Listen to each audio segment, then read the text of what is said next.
Every day we highlight the top 1% of the population. We scroll by them constantly. Flawless bodies, shredded abs, sculpted jawlines.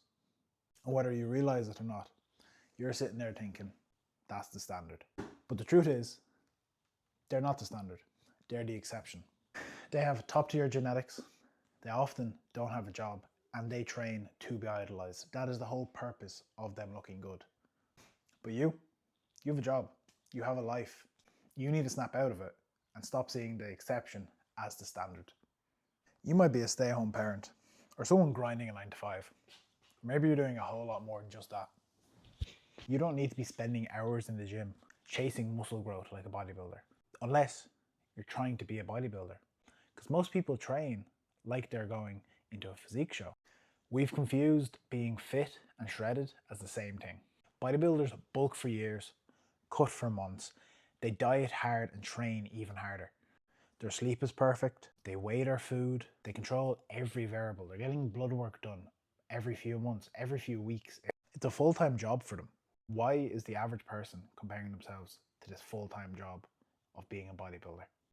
I'll start with telling you what most people need. You need to be able to run around with your kids, or your potential kids in the future. Be able to lift a suitcase above your head when you're getting onto a plane.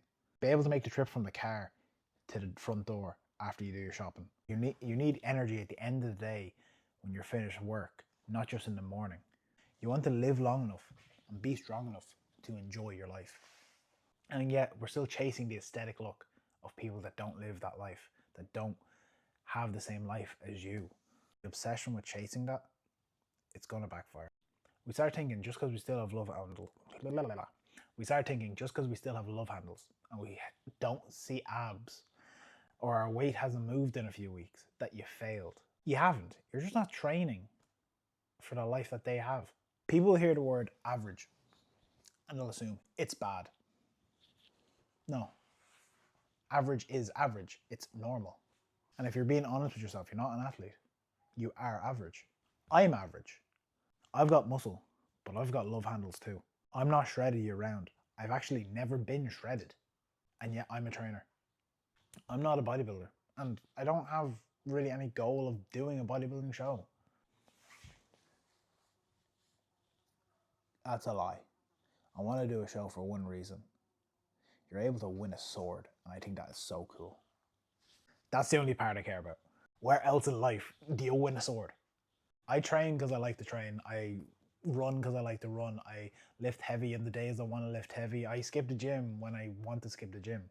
I train for my circumstances and what I need. If I want to start training for a marathon, I'll train for a marathon. I'll go to gym more, I'll change up my plan, but I just enjoy what I do. Train for your current circumstances or train for the circumstances you want to be in the future.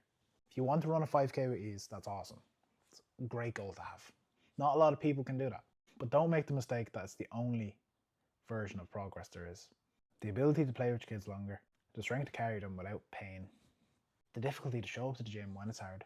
Those things matter a lot more than your waist size. I want you to take a real look at yourself and ask yourself, what do you actually need? If the answer is anywhere close to, I want to feel better, live longer, and if you're going to the gym, you're already on the right path. If you're not, it's very easy to get on the right path. Buy a gym membership. You don't even have to buy a gym membership. Go on more walks.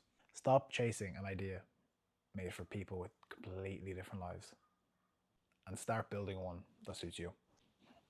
I shall see you next time.